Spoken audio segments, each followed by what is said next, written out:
리얼미터 나와주세요. 간만에 여론추이 좀 수치를 분석해 보려고요. 뭐야 이게? 아, 너무 복잡하다. 네, 여기서부터 봐야 돼요? 지난주에도 그 박 대통령 이제 현 정국에 있어서 어떤 방식으로 책임을 져야 되는지 물었는데, 지난주에는 하야 또는 그 탄핵을 해야 된다는 여론이 42.3%였거든요. 네. 오늘은 55.3%가 나왔습니다. 그러니까 총리를 발표했더니 더 악화된 거예요. 네. 네. 박 대통령이 검찰 수사 대상에 포함돼야 되는지 이 부분을 조사를 했는데, 찬성 여론이 70.4%입니다. 새누리당 지지층을 제외하고 TK 쪽하고 60대 이상 보수층 모두가 탄핵에 찬성하는 것이 다수였고, 또한 직접 수사 대상이 돼야 된다는 것은 압도적으로 이쪽 핵심 지지층에서도 상당히 높았습니다. 진보 보수 할 거 없이 이제 예, 그렇습니다. 넘어간 거죠. 예. 예. 이게 이제 그동안에 박근혜 대통령의 지지율 추이군요, 이게. 네. 처음 의혹이 제기됐을 때부터. 예.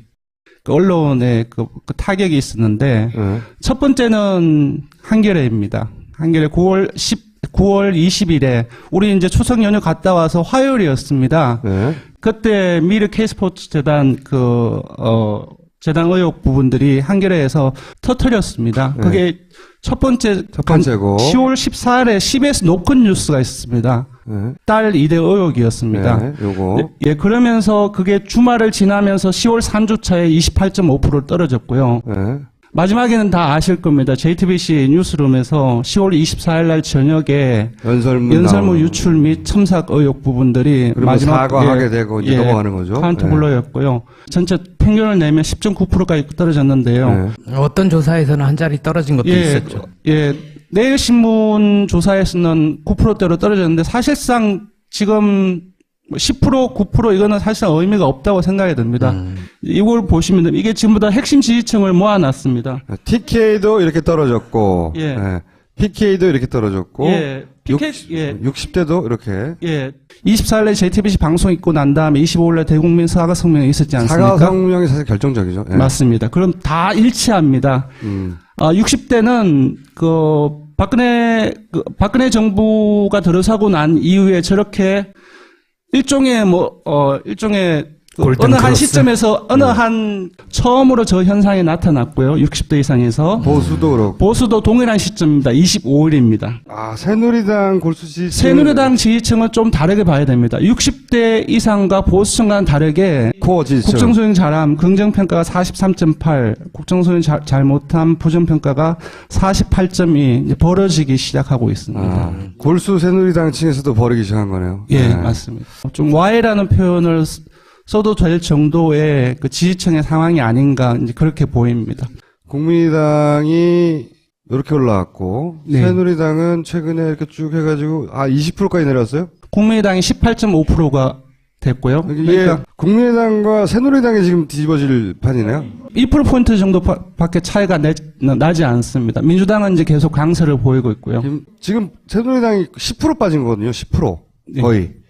그러면 저는 국민의당이 15%대 이 정도 대에서 14% 15%대에서 네. 받아서 25%까지도 가겠다 싶었는데 네네. 국민의당은 별로 못 받았어요. 이걸로 생각보다는. 정당을 지지하는 것은 사람을 지지하는 것 달리 상당히 좀 약간 안정성이 있습니다. 그렇죠. 그래서 물론 특정한 정당에서 다른 정당으로 이동하는 그 사람들의 수도 어느 정도 되지만, 바로 이동하는 것이 아니라 어느 정당도 지지하지 않는 무당층으로 그렇죠. 일단 갔다가 가는 수가 훨씬 많습니다. 그래서 지금은 그러한 그 과정으로 봐야 되지 않을까 싶습니다. TK는 뒤집어지지 않았지만 많이 붙었네요. 민주당이. 한 5일 정도를 연속해서 민주당이 앞선 경우는 최초입니다. 더민주가 저렇게 붙은 경우는 거의 처음입니다. 지금 제일 처음에 저는 31일 날, 그제 조사가 자료가 튀었나라고 생각을 했어요. 여기서 일로 확 올라와요. 25%까지. 예, 근데 지금 전체적으로 분석해 본 결과 이제 다른 것들하고 비교하면 튄 것이 아니라 이제 민심이 이제 움직였네요. 예, 문 전 대표하고 반기문 총장이 사실상 이전에는 TK에서 반기문 총장이 월등히 높았습니다. 근데 지금은 대선 주자. 거의 18.7대 18.4로 오늘 기준으로 해서 거의 붙어 있습니다. 딴 데가 아니라 예, TK에서도 붙어 있다. 예, 그 반사이익은 문재인 대표가 제일 많이 받았네. 네. 사실상 이번 전국에서 뭐 이해 득실을 뭐 이렇게 따지면 안 되겠지만 이재명 성남시장이 제일 튀었고요. 예, 이재명 시장이 가장 큰 폭으로 자신의 지지층을 결집시켜 나가고 있습니다. 3%가 튀었어요. 네. 이거 진짜 큰 거거든요. 사실상 이재명 시장은 불과 얼마 전 단계만 하더라도 한 2, 3%에 불과했고 한 5%까지 최근에 올랐었습니다. 그러니까 여론조사 기관에서는 저희들 같은 리얼미터에서는 5% 정도까지 그 자신의 지지층을 끌어모은다는 것은 어느 독립적인 그렇죠, 맞아요. 예, 독립적인 안정적인 지지층을 확보했다고 보는데 일단 3일간 1,500명 집계로도 9.3%가 나왔다는 것은 오늘도 거의 비슷하게 9점 몇 프로가 나왔습니다. 저는 일간이지만 상당히 좀 안정성을 가지고 있는 건 아니냐. 두 자리 숫자 진입이 눈앞에 예. 있다는 거죠. 안철수 대표하고 붙었어요. 이게 역전되면 어떻게 될지 몰라요, 이제. 그러면 문재인과 맞습니다. 이재명이 붙게 되는 상황도. 후발주자가 택할 수 있는 전략인 거죠. 그렇죠. 네. 강력한 이득이 된 다음에 둘이 남아서 역전한다. 이런 거거든, 보통 전략은. 하야를 요구하고 한 대권 주자가 이재명 밖에 없었기 때문에 예, 혼자 다 없었습니다. 먹었어요. 예. 지금은 근데 안철수, 박원순 다 요구하거든요, 하야. 예. 이젠. 예. 남은 건 거꾸로 문재인 전 대표 혼자 하야 얘기 안 하고 뭐 결단한다? 아니에요. 문 대표도 거국 중립 내각을 얘기하면서 박근혜는 국정에서 손을 떼야 된다 얘기를 했었어요. 물론 그렇긴 한데 제 말은 하야하라라는 구체적인 단어를 이재명 제일 먼저 박원순 그다음에 안철수까지 사실 야권의 유력 주자들이 다 얘기해버렸어요. 네. 먼저 지지율 거꾸로 순으로 다 얘기했는데 이제 문재인 전 대표만 남은 거예요. 본인이 여기서 진짜로 하야를 말할 건지 아니면 뭘 선택할지 모르겠지만 하야는 의미가 없는 단어가 됐다는 거예요. 그렇습니다. 네, 의미 네. 없는 단어가 됐고 그러니까 본인의 단어 선택이 별로 남지 않았어요. 네.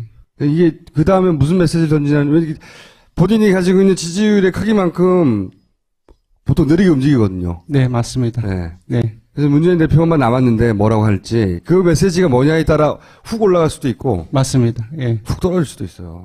경선까지 방정식하고 그리고 경선을 통과하고 나서 대선 본선에서 방정식이 좀 다르거든요. 대선 본선을 본다고 한다면은 사실상 우리가 흔히 많이 하는 중도 확장 그런 부분들을 신경을 써서 행보를 벌여나갈 수밖에 되게 조심스러울 수밖에 없습니다. 미리 조심하고 있는 거죠. 예, 근데 여기에 그래서- 대해서 이제 부자가 몸조심하다가 망한다고. 아니요. 예. 부자 몸조심 전략이 아니에요. 지금 아니긴 한데 그렇게 예전보다 보는- 훨씬 공격적으로 얘기를 하고 있어요. 그렇죠. 예. 근데 그렇게 보이기도 하는 부분이 있는 거예요. 근데 그 타이밍은 이제 살짝 어떻게 보면 약간 늦은 부분들이 있는 거죠. 박원순 시장은 더 일찍 했어야 돼요. 최소한. 맞습니다. 박원순 시장은 지지율로도 이제 역전돼 버렸고 이재명 맞습니다. 씨한테 예. 더 일찍 했어야 되고 안철수 대표도 늦긴 늦었는데 네네. 이 양반이 일찍 했다 손 치더라도 네. 하야라고 네. 안철수와 하야라고는 어울리지 않아요. 안철수의 지지자들이 하야 때문에 올라가진 않아. 맞습니다. 지지율이. 지금 안철수 대표로 넘어오면 네. 변동이 없습니다. 오늘도 오히려 주중 집계에서 10.3%가 나왔. 하지만 오늘 수치로 세게 보면 0.1% 얘기했는데도요. 포인트가 네, 떨어진 겁니다. 근데 이제 이 포인트를 이재명 하야로 생각하고 푹 뚫은 것 같아요. 네, 지금 네. 들어온 건데 이 변화가 없다니 이제 하야 얘기해봐. 재미있는 것은 이제 안철수 대표하고 이제 앞으로 이제 이재명 시장하고 이제 경쟁을 할 것 같은 거 제가 좀 분석을 해봤는데 40대 이하층은 안철수 전 대표가 안 됩니다. 이재명 시장한테. 이제는. 예. 이제 5, 60대 때문에 지금 유지를 하고 있는데 만약에 5, 60대 쪽에서 더 붙지 않는다고 한다면은 될 가능성이 제가 보기에는 크지 않나 싶습니다. 예. 크지 않다는 거예요? 크다는 거예요? 크다고 생각하는 거죠. 네. 반기문 어떻게 했어요? 그러니까 15.4%까지 급전 직하를 했습니다. 지켜줄 누나가 지금 자기도 못 지키고 있잖아요. 그러니까 아무것도 안 했는데 왜 떨어져요? 그러니까요. 아무것도 안 했는데 여기 있다가 아무것도 안 했는데 여기로 간 거예요. 근데 희한한 거는 정말 저도 이해하기 힘든 부분들이 있는데 20대 학생에서 아직까지 반기문 총장의 지지율이 어느 정도 수준에서 유지를 하고 있습니다. 그러니까 전 예. 이해가 가는 게 네. 반기문을 정치를 어떻게 읽을까를 가르쳐주지 않은 거지. 그냥 성공한 훌륭한 사람으로 보이는 거죠. 근데 이제 저렇게 떨어진 걸 알아버린 거예요? 20대에서 확 떨어지지는 않았을걸요? 맞습니다. 어느 정도 떨어지긴 떨어졌지만 어느 정도 유지를 하고 있습니다. 예. 여기 빨간색은 없잖아요. 새누리당을 따로 뽑은 게 아니고요. 여권으로 인식하는 반기문 총장을 제외하면 사실상 남는 분은 김무성 전 대표, 그리고 오세훈 전 시장, 그리고 유승민 전 원내대표인데 이들의 지지율이 2%에서 4%대에 이 밑으로 들어가서 이제 머물고 있습니다. 표에 안 그린 예. 거예요. 그리고 6위가 지금 여기는 안 나와 있지만 이번 주 주중에도 6위가 또 안희정 지사입니다. 안희정 지사가 치고 날 타이밍을 놓쳤죠. 청와대 엔진이 잠시 꺼지더라도 예. 보수 엔진들이 튼튼하니까 버틸 수 있다. 너무 걱정하지 말아라. 뭐 이런 얘기를 했죠. 아무 귀에 들어오지 않는 얘기를 또. 너무 현란한 비유를 많이 했어요. 그러니까. 이 양반 타이밍 못 잡는 거 보면 내가 안타까워요. 아니 근데 저는 저런 게 더 위험하다고 생각해요. 물론이에요. 이게 새누리당 지지자는 상처를 입은 거거든요. 상처를 입었어요. 상처를 입었기 때문에 더더욱이 내 마음을 줄 곳을 찾으면 확 쏠려가는 거예요.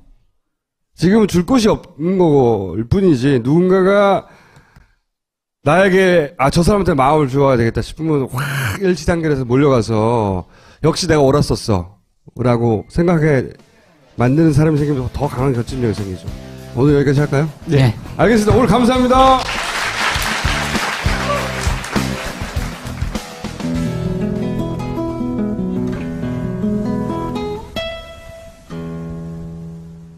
네네. 14% 15대여서 네. 받아서 25%까지도 가겠다 싶었는데 네네. 국민의당은 별로 못 받았어요. 이걸로 생각보다는. 정당을 지지하는 것은 사람을 지지하는 것 달리 상당히 좀 약간 안정성이 있습니다. 그렇죠. 그래서 물론 특정한 정당에서 다른 정당으로 이동하는 그 사람들의 수도 어느 정도 되지만 바로 이동하는 것이 아니라 어느 정당도 지지하지 않는 무당청으로 그렇죠. 일단 갔다가 가는 수가 훨씬 많습니다. 그래서 지금은 그러한 그 과정으로 봐야 되지 않을까 싶습니다. TK는 뒤집어지지 않았지만 많이 붙었네요. 민주당이. 한 5일 정도를 연속해서 민주당이 앞선 경우는 최초입니다. 더민주가 저렇게 붙은 경우는 거의 처음입니다. 지금 제일 처음에 저는 31일 날, 그제 조사가 자료가 튀었나라고 생각을 했어요. 여기서 일로 확 올라와요. 25%까지. 예, 보수도 동일한 시점입니다. 25일입니다.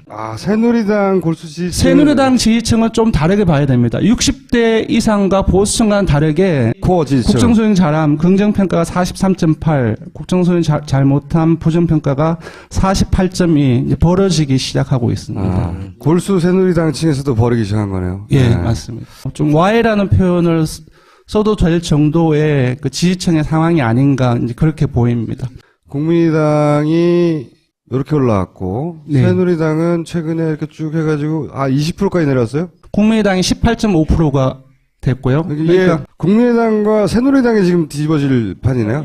2%포인트 정도 밖에 차이가 나지 않습니다. 민주당은 이제 계속 강세를 보이고 있고요. 지금 새누리당이 10% 빠진 거거든요. 10% 네. 거의. 그러면 저는 국민의당이 15%대 이 정도 대에서 리얼미터 나와주세요. 간만에 여론 추이 좀 수치를 분석해 보려고요. 뭐야 이게? 너무 복잡하다. 네, 여기서부터 와야 돼요?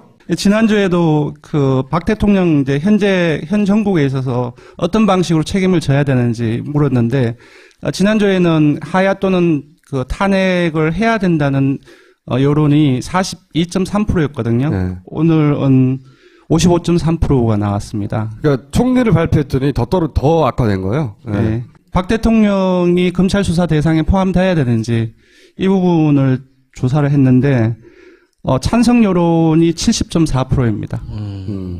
새누리당 지지층을 제외하고 TK 쪽하고 60대 이상 보수층 모두가 탄핵에 찬성하는 것이 다수였고 또한 직접 수사 대상이 돼야 된다는 것은 압도적으로 이쪽 핵심 지지층에서도 상당히 높았습니다. 진보 보수 할 거 없이 이제 예, 70% 그렇습니다. 넘어간 거죠. 예. 이게 이제 그동안에 박근혜 대통령의 지지율 추이군요, 이게. 네. 처음 의혹이 제기됐을 때부터. 예. 그 언론에 그 타격이 있었는데, 네. 첫 번째는 한겨레입니다. 한겨레 9월 20일에, 우리 이제 추석 연휴 갔다 와서 화요일이었습니다. 네. 그때 미르 K스포츠 재단 재단 의혹 부분들이 한겨레에서 터뜨렸습니다. 네. 그게 첫 번째고 10월 14일에 CBS 노컷 뉴스가 있었습니다. 네. 딸 2대 의혹이었습니다. 네, 요거. 예, 그러면서 그게 주말을 지나면서 10월 3주차에 28.5% 떨어졌고요. 네.